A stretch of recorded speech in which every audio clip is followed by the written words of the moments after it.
A Metro Detroit woman spent most of her life hiding a deep secret. A part of her life she was ashamed to share, but now her fears have been set aside and is an open book for all to read. Our Andrea Isom has her journey from victim to killer to prison to the Capitol building.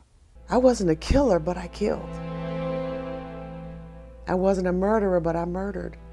Joyce Dixon-Haskett was lost, hopeless, confused, victimized, broken and beaten down by a man who promised to build her up. He validated me, told me how good I was and how pretty I was, and took me to restaurants and bought me fancy clothes. Giving many of those same comforts to her family members as well. Joyce tells me she was treated like a queen until her king became the devil. The honeymoon was over, and I found myself getting up off the floor. From being slapped, kicked, punched, over and over again. He was in a position now where he had total control. Joyce says his plan, his grooming worked, because the goal was to turn her out. Joyce was forced into prostitution, what we now call human trafficking. Appointments are being made for me in hotel rooms. You never know who's on the other side of that door waiting for you, or how many, or what the mindset is. And you're not a person, you're just a product. It's not just about sex, it's about control and manipulation and power and money. Joyce recalls one of the worst encounters of being trafficked in her life. Some people almost beat me to death with pool sticks. And the wager was how many licks I could take before I went down. Joyce thought she would die right there or be killed by the men to cover up what they'd done. Put me in the backseat of a car, drove me to a hospital in Detroit, threw me on the back dock like a bag of garbage. And when they released me, guess who they released me to? Him. And I knew that if I didn't get out, either he was going to kill me or somebody in the streets was going to kill me. So I made a conscious decision to kill him. Found a gun, took it back to the house, shot him once, and watched him die. At that moment, Joyce says she felt something she had not felt in a long time. I didn't panic, I didn't go to pieces or none of those things. I just felt safe. The night I went to jail was the best sleep I had had, and I don't know when. For her crime, Joyce had a bench trial where there is a judge, no jury. When it was over, the judge found me guilty of murder in the first degree and sentenced me to spend the rest of my natural life in prison. Non-parolable life.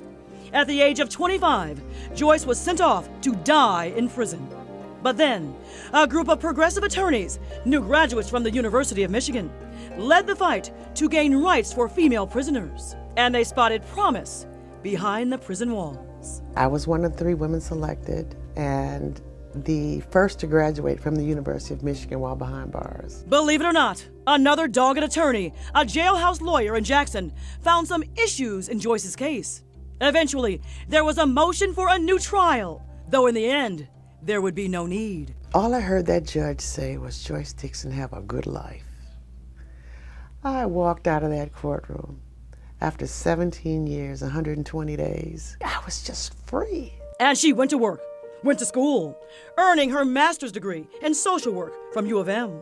Joyce is now a clinical social worker with her own private practice called Day Lily Health in Royal Oak, and works tirelessly with Senator Judy Emmons to expose and help eradicate human trafficking. I mean, from prison to the Capitol building. And I talk about human trafficking all the time, trying to spread awareness and let people know, it's not a myth. It's right here in your backyard. Many years have gone by.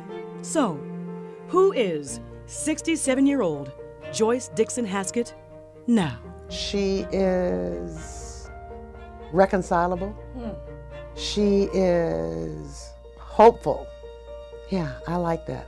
I'm hopeful now. I spent a lot of my life waiting for other people to make me feel good enough. They won't.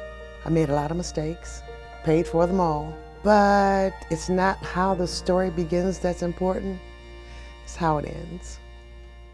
Do not judge a book by its cover. The lives of victims and survivors are worth taking a risk on. For ways to help, go to our website, WXYZ.com. I'm Andrea Isom, 7 Action News. abuse. Yeah, she's going to help so many people by telling her story. So many young women are caught in that cycle of abuse. Absolutely, and she's so brave to step up, share her story, speak out. As we said, and as Andrea said, that could help so many women who are stuck in that cycle right now. And she got out of it. Right now, we do encourage you to jump on our 7 Action News Facebook page. Andrea is talking live with Joyce Dixon-Haskett about her life-changing journey right now. And we want you to join in the conversation. Also, be sure to check out an extended version of Andrea's story. You can watch it right now on our website, WXYZ.com.